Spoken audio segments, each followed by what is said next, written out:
So we are going to cover the third class on these bonus linear algebra sessions, and we're going to be looking at matrix multiplication, which is quite an exciting topic in linear algebra. So in the first instance, I'm going to be importing my libraries as usual, and I'm going to define this function, which helps me visualizing the vectors or matrices better. Okay. Now, one thing to notice when it comes to matrix multiplication, unlike numbers where 2 multiplied by 3 or 3 multiplied by 2 are going to be the same, in the world of matrices, that does not apply. So I want you to get that right from beginning, that matrix A multiplied by matrix B is not going to be equal to matrix B multiplied by matrix A. So let's have that quite clear right from beginning, and especially I'm talking about the dot product. Okay, now let's look at the size of the resulting matrices and the conditions. So an n by n matrix and an n by k matrix will give a n by k matrix, but the conditions are that these two values, so meaning the first vector, the first matrix column numbers and the second matrix's row numbers need to be matching. That's a must, okay, to have a dot product. And the resulting matrix is going to be an MK size, basically. So depending on the size of the original matrices. Yeah. So in other words, the inner dimensions need to match. And the output will be will be deduced from the outer dimensions of the matrices. So let's go and take a look at three matrices and get more familiar with these stuff. So we got generated three random integer matrices. If you notice, two of them are the same size, A and B, and C is different. So let's take a look. So that's my matrix A, that's my matrix B, and that's my matrix C. Obviously, if you're running this yourself, you will be getting different values, yeah, because these are randomly selected. So um, before moving anywhere forward, I think it's very important that you understand one important factor, and that is referred to as vectorizing a matrix. What does that mean? When we have a matrix and we want to vectorize it, it means basically getting every single column of the vector of the matrix and adding them one to another tailwise. Yeah, so 2, 11, 8, 0, 12, 0, 17, 7, 1, 10, 16, 6. Yeah, would be one long vector. And that's how we would have a vectorized matrix A, for example. Or for matrix B, it would be 18, 10, 12, 17, 13, 9, 2, 1, 13, 16, 9, 12. And just to be um, making sure that you understand it, like we use the reshape function. So you might be inclined that, okay, for example, here matrix C, it's a 4 by 3 matrix. So I'm going to just do a reshape and do a 12 by 1. Basically, to just get a single vector. Of course, you will get a one long vector, but let's take a look. Does it match 10, 4, 3, 1? Oops, it doesn't work like that, does it? Because he has gone and added these and stacked them up row-wise, yeah? So this is not correct. This is not vectorized, yeah? To get it vectorized, you need to input another parameter for the reshape. And all you need to do is add an f. Now, what is f? Basically, it's the order, basically. So it's the order by which you are basically reshaping these two. So C is the default, basically, which goes, adds the rows on top of another. But to have it actually vectorized, you need to use suffix f, basically, to have it vectorize. So I just want you, before anything, get that right so you understand what vectorizing a matrix is all about. Now let's look at it. So which of the following would do? Yeah, so I have like AC, would that do? So just so that we can remember, um, so A shape, C shape, 4, 4. So that should work based on what we just discussed earlier because the inner dimensions are matching. So if I actually go and run this, I will be getting a new matrix, which is a 3 by 3 matrix. Now, if I was to do the other two, which don't have an inner dimension, well, similar inner dimension. So if I was to put B here, the inner dimensions don't match. Fine. So what am I going to get if I try to do this? I'm going to get an error. So very important that you basically understand that, you know. So I'm just going to get rid of it so that we don't have this error sign here. So when we do multiplication, well, dot product basically, I mean, this is the, yeah, same thing in case you have forgotten. So np dot mat a and c. Of course, they should. Oh, sorry. It's a Boolean conditioning. So yeah, true. It's just the same thing, yeah. In case you get confused. Okay, now let's take a closer look at how it's done. Of course, well, I'm hoping that you know how a dot product between two matrices occurs. So I've written this function. This is our own function. I've called it matpro, which will take in two matrices and it would output the dot product between them. And what I want you to do, this is quite simple. Well, I want you to go through it and with your knowledge of matrix dot products, just understand how the logic of the program varies. But what's important, I mean, just to get this embedded in here, is that I'll put here else print a conduit, check your matrix inner dimensions. Yeah. So emphasizing on the fact that to have a dot product within two matrices, they need to be having the identical inner dimensions. So if I now use this function on my A and C, I should be getting that. And if I do a matmove, which is the numpy's built-in function, of course I'm getting the same values. And of course you can always do this as well. A at sign C, it would be doing the same things here. So np.ac, np matmove ac, and A, at sign C basically does the same thing.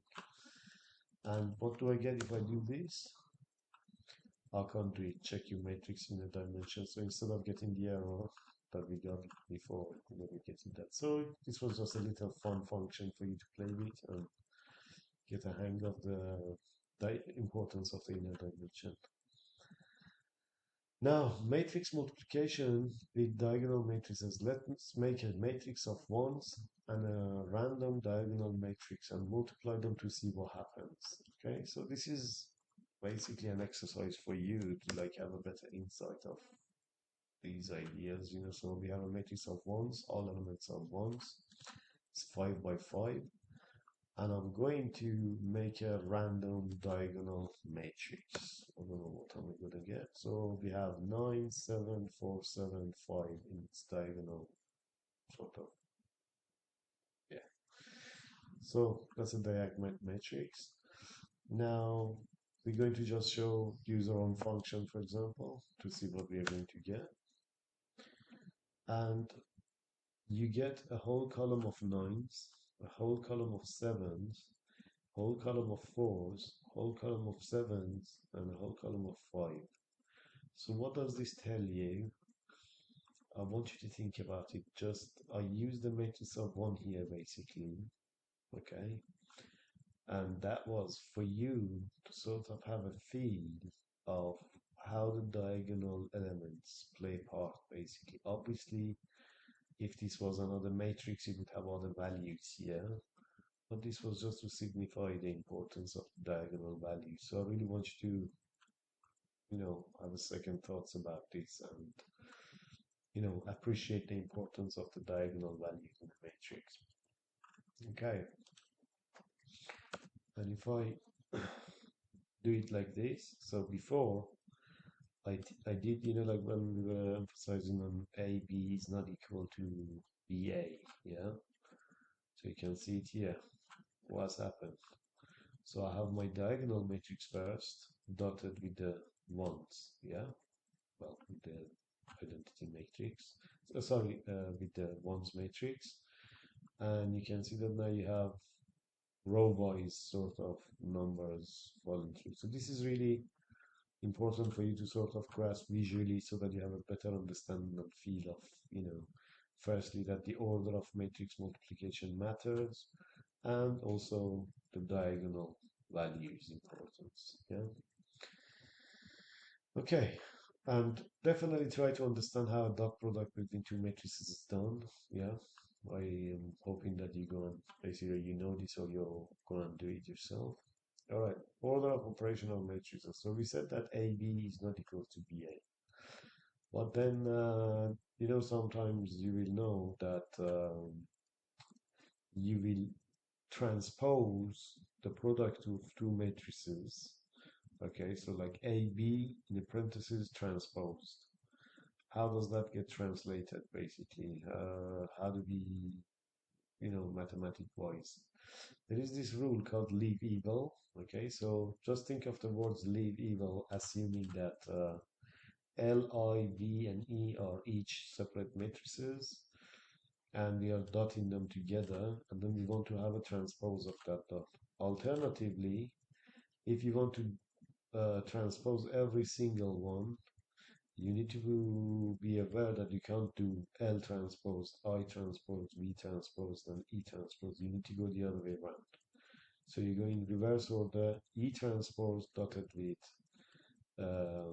V transpose, okay, and maybe I should have already given a space here, and L transpose. So this is a rule basically that I want you to pay attention to, yeah.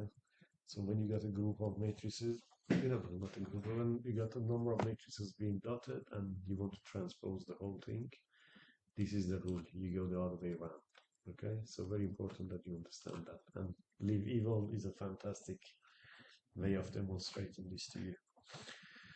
Okay, let's move on. And now we're going to make four matrices basically. As you can see, they're going to be all same size, but obviously randomly having different numbers. Yeah, and we're going to prove this. Well, visualize it. So I'm going to dot L with I, with V and E, and I'm going to transpose it. Or I'm going to do E transposed, V transposed, I transposed, and L transposed. So technically, based on this relationship we just discussed, this Boolean value should give us a true. And indeed it does, basically. So it's telling us that the resulting matrix, which comes out of that, or out of that, are going to be exactly identical. So that's just a leave evil rule for you. And if you do that, that is basically what you get. Okay, and just again visualizing it. So same thing. Okay. And these are just basically the stuff that you would do, just to prove things, so for example, that minus that, so it should yield 0. Well, technically, I think this would be a better option. Okay. Now for matrix vector multiplication, yeah, the same rules applies. So the same way that you're thinking of multiplying the matrix with a matrix, you can multiply a matrix by a vector, but obviously you need to ensure that the inner dimensions work. Now, what is the dimensions of a vector? What is inner dimension? So let's say if you got a matrix which has 10 rows and 1 column, sorry, that is a vector, okay? So it is a matrix and it's a vector, okay? So you can think of it as a vector or matrix. and its inner dimension is 10. Obviously, you can multiply it by any matrix which has an outer dimension of, like 3 by 10, let's say. Okay. Let's look at some examples. So our matrix is that. Yeah, it's a 2 by 2 matrix, 3, 4, 6, 9. And we have a vector, which is 2 by 3. Okay. Now let's take a look. We are going to dot the vector 2, 3 by the matrix, and we're going to see what happens. So we have 24, 35. Okay. Now, how did that work basically? So you have, think about it. So you have a 2 and a 3, and 3, 4, 6, 9. Obviously, I hope you understand how matrix dot products work. So if we go by 2 multiplied by 3 plus 3 multiplied by 6, yeah, goes in the first location, and then 2 by 4 plus 3 by 9. So in a sense, we multiply, yeah, we are performing a dot product between the rows of the matrix and the columns, sorry, the rows of the vector and the columns of the matrix. So in other words, if this was a matrix, the rows of the vector of the matrix with the columns of the vector of the matrix. Okay, so definitely, these things, if these are like ambiguous, you are really expected to know it, and I expect you to go and sort of read about it so you know how to do a little, example by hand. But then the idea is that basically, this is how you perform the dot product. You just do a vector, add sign, mat, and it should give you the same thing. And of course, if we change the order and we go mat back, again, we're going to get different values. They are not the same. So the order by which you do the multiplication is very important. Now, what if the matrix is symmetric? I'm sure you know what a symmetric matrix is. Now, let's look at a 2D transformation matrix. So, well, let's see what we're talking about. So we got this matrix 2, minus 1, 1, 3, and we got this vector 2 by 3. Okay. Now I'm going to do this dot, and I'm going to get an 11. Yeah. Basically, this is just so that let me change that. Yeah. So we got that vector.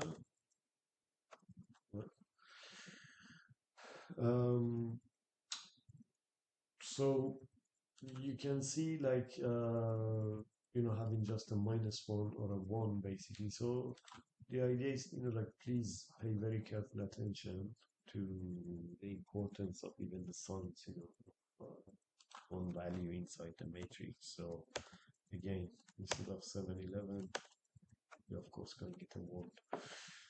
Have a think about this. Write this by hand, as I said previously, and get a feel of it. Now, how can a matrix transform a vector? Let's visualize it. Okay. Like going back to what we just want to sort of explore here, looking at 2D transformation matrices. Right. So we are going to plot which matrix that's a vec, basically. Yeah. So what was a vec? Let's just take a look. Vec. Okay. So that's a vector, right? And we are basically just in the first instance plotting our vector, this vector here, yeah. And then I'm doing a plt.axis for the size of the axis, and then plt.grid and plt text, yeah. So let's see what it is all about. Okay. So what are we plotting here?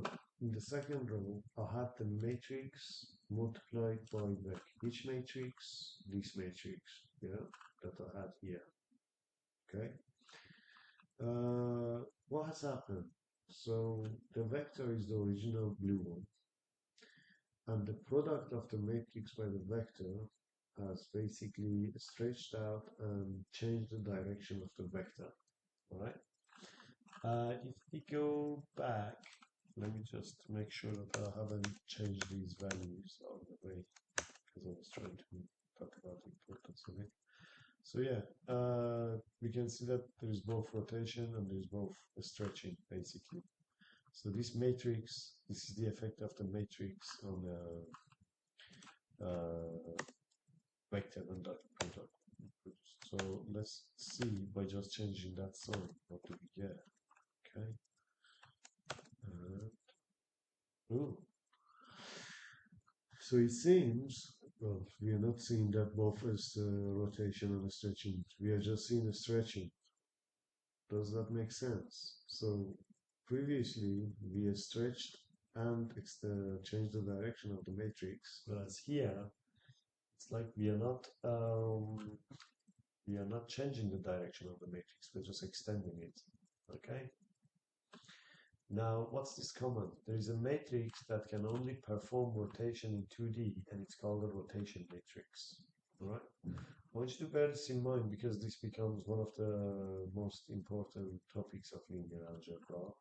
But I just want you to just pay attention to the fact that matrices, when dotted with a vector, can either change the rotation and keep the magnitude the same, or they can basically do both, or they can keep the direction and change the magnitude. Yeah, so bear this in mind for the moment. All right, the rotation matrix is basically, I thought like I include this so that you know. So if you want to have a matrix rotated by a certain angle, this is the formula for it. So cosine alpha A, cosine of A, angle, sine A, sine A, cosine A. So if you want to rotate a vector by a particular angle in radians, yeah, you would be basically using this matrix. So you need to fill this matrix with the cosine and sine and minus sine, cosine of the values of that angle, and then you will dot this with the vector, and then it will basically rotate that vector for you according to the number of angles basically that you, the angle value that you requested. So just handy for you to have this, so this is the rotation matrix. And of course, you can imagine that this is only working for the two-dimensional matrix, of course. Remember, the same rule applies, like the inner dimensions need to be the same. Okay, sometimes we can see really special transformations. So what are these special transformations again? This is a matrix and this is a vector. Okay, let's see what happens. So I'm just trying to visualize the dot product of these two matrices. Yeah. Okay. So contrary to the previous one, although I went and did this, for you, but really the idea was for you to again come back to this very important issue that some matrices, when dotted with a vector, do not change or rotate it, rather they just increase the magnitude of that vector. Okay, and I'll just put here, let's explore this more now. Vector times 4 equals 4 times vector. So vector was this, yeah, like, so that's our vector 1 2. Okay, now vector times, okay, 4, well, we're multiplying that vector. Let's just look at vector here, vec. So that's our vector, and obviously if you multiply it by 4, then we will be having that, yeah? So let's take a look. What is happening here? So same vector, we see. It's like as if that matrix, the whole of this matrix is acting like number 4 as a scalar multiplied by this vector. Yeah, we will get to something very interesting and important in linear algebra later, which is referred to as the eigen decomposition and eigenvalues and eigenvectors. And this is exactly that, yeah, what you're seeing here, this concept. So this leads to the concept of eigen decomposition. 4 is the eigenvalue of the matrix, and that vector is its eigenvector. I just want you to understand that for the moment, but we get to eigen decomposition, eigen values and vectors later on in a different session. So this was just a little introduction. Okay, and that's basically the idea of eigenvalues. Yeah, so just bear that in mind for the moment. Now we have a Hadamard multiplication, which is element-wise multiplication. So, like we have the mat mult or the dot that does the dot product. So to do Hadamard element-wise multiplication, so we have matrix A, matrix B. This just basically means multiplying 2 by 18, 0 by 17, 17 by 2, 10 by 16. Okay. So if we show NP dot multiply the Hadamard product, yeah, this is not the dot product. This is not the same as mat mult, yeah. This is not the same as matmult or alpha or at sign or dot. Yeah, just bear that in mind. So it's exactly that 2 multiplied by 8, 0 multiplied by 17, okay, which gives 0. And that's the Hadamard product basically. Let's look at symmetric matrices. So we have a matrix A. We have a matrix A transpose, which is basically transposing that vector. That matrix, so it's like 2 0 17 10 is going to be 2 0 17 10 now as a column. So the row is converted into a column. That's all it is basically. Now, if we dot a matrix which is transpose, what do we get? We get a symmetric matrix. Now, a symmetric matrix is a matrix where you got its diagonal values, and all the numbers on the either side of the diagonal basically line are going to be symmetric, like as if you have put a mirror here in between, yeah? So if you put a mirror where 393, 57, or 101 basically pass, it's like this 93 is mirroring that, 301 mirroring that, and 191 mirroring that. And of course, larger matrices, same thing applies. um, okay, let's just see this. So I've created two symmetric matrices. And I'm saying will their multiplication result in a symmetric matrix? So what am I doing here? Show, see first how do we check for a matrix being symmetric? Okay. So I've done show sim mat A minus sim mat A dot.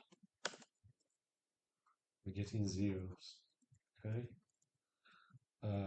Because if there is a matrix which is symmetric, if you transpose it, I mean, of course, if you got a 3 by 3 matrix, you can tell that by eye.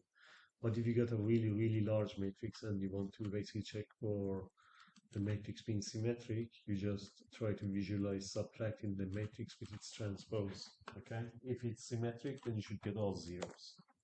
Right? Or, now,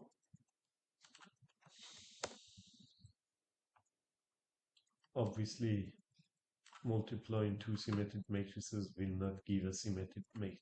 Yeah, so sometimes the students get confused about this. I just wrote this here so that you bear in mind. Yes, A dotted with AT, A transposed, basically, would be giving you a symmetric matrix. Again, inner dimensionality is important. But having two symmetric matrices dotted together doesn't necessarily mean that you're going to get a symmetric matrix. Just bear that in mind and don't get confused about it. Now, there is a concept called matrix norms, and we're just going to take a look at these norms basically. The Frobenius norm or induced tooth norm. These become important when you delve deeper into linear algebra, but I thought like I give a touch on these here so that you get familiar to it. So we got first the Frobenius dot product. let's look at what is this Frobenius dot product. How is it different from a normal dot product or a Hadamard product? Well, you first perform a Hadamard multiplication and then you sum all the elements. Okay, so for Frobenius dot product, think of it as a Hadamard product and then summing all the elements. All right, let's visualize it. So K and L are these two matrices. So we can also achieve this Frobenius product in different ways. So one is to sum np dot multiply, basically. What is multiply? Hadamard, yeah?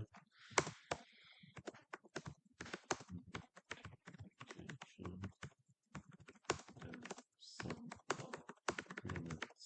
Okay. 58. Or we can, another way of doing it is getting the same thing. You you get the dot product of K transposed by L, K transposed by L. You dot it, you actually dot it, and then you measure the trace, which is some of the diagonal elements. And you get the same thing. So via trace of dot product, remember first one needs to be transposed. Okay, and 3 is through vectorizing the matrix and performing the vector dot product. Vectorizing, I already referred to it above. Very important, so make sure you do it with order F. If you're confused about why order F, please go to the beginning of this lecture where I explained it. Because if you don't put order F, then the way that it's vectorized is not correct, yeah? So I've done a reshape and basically I've made sure that it's basically done through F, okay, with order F, and I'm going to do KL. So what was it? By vectorizing matrices and performing the dot product. So the dot product of these two should give us 58. And I'm going to do exactly, you're getting 58. Now if this was C, well, if this was C, yeah, sorry. Obviously would get a different value. So very important that you vectorize it correctly. Yeah. Okay. Now the Frobenius norm, which is measure of a matrix magnitude, also referred to as the Euclidean norm. How do we do this? So we perform a Frobenius norm of a matrix with itself. Yeah. So the same way that we were doing a Frobenius dot product, imagine we just perform a Frobenius dot product of the matrix with itself, yeah? So perform a Frobenius norm of a matrix with itself, just as was shown above. Then take the square root of it, yeah? Right, so show A.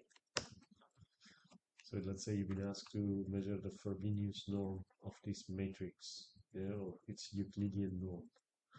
So what do? You do np.sum, np.multiply a and b. It's like you performing Hadamard multiplication, one of the techniques mentioned. And then you're summing all those elements, and then you're taking the square root of it. Yeah. Alternatively, by using the linear package of the NumPy, you do a, like the way before you were doing measuring norm of vectors, except that you need to put Frobenius, FRO, yeah? Don't forget the FRO for the Frobenius. Okay, have I spelled that right? Hopefully, but if I haven't, for you. Then we have the induced 2 norm. Okay, what is induced 2 norm? Let's take a look at the picture. So what do we have? A capital is a matrix. X is a vector. Okay. So what are we looking at? We are saying that the maximum value of the product of a matrix by a vector, okay, its magnitude divided by the magnitude of the vector itself. Okay? Okay, so what does this mean? It basically indicates how much a matrix will scale a certain vector. So induced to norm refers to basically you measure it when there is a matrix and a vector dot product involved, yeah, and you want to know how much that matrix is increasing the magnitude of you know, the vector. So that's what this is referred to. Then you have the Shatton P norm. Okay, so let's look at the formula for this. Now this is rather complicated. We will touch on more details with this, but I thought like when I'm talking about it here, I also mention it, so you can just at the moment just remember it. But then we need to get to singular value decomposition for this to make more sense. Okay, so we perform a singular value decomposition of a matrix and then sum all the singular values. Okay, and then there is a p in the Shatton p norm. Usually you would just use 1, yeah, so it's that to the power of 1. But if you take the square root of it, so meaning ordering using p equals 2, the p is a Shatton p norm is the number in the exponent of the formula. So when p is equals 2, then the norm equals the Euclidean norm, yeah. Remember that something to power of, half is basically a square root, right? Okay, so try to, where was it? Losing it myself. Yeah, anyway, it's basically, just go back to the Euclidean norm and you get it through there. But I don't want you to get entangled in this because this involves singular value decomposition. So I have run something like this. So this is on matrix A, and I've done a linear algebra, yeah. Now linear algebra gives you three different components. It's decomposing this matrix. We will get to this later. And I'm basically choosing the singular values from this. Don't worry if this doesn't make sense for you, but and then I'm doing sigmas equals np dot linear svd1. Yeah, so these are all my sigmas basically. So what are my sigmas? These are my sigmas. Yeah, so these are the singular values of this matrix. Okay, that's what they are. And then I'm squaring them. Okay, and I'm doing the np dot sum sigmas basically after summing them within 32. But as I said, don't worry too much about the Shatton P norm for the moment. Yeah, it's not that important for you at the moment. I'll just stop like since I'm covering these norms, I'll mention it here. If we need it, we can refer back to it later. So there you go, guys. This is another lecture now we completed on matrices and Python. So I look forward to see you in the next lecture. Bye.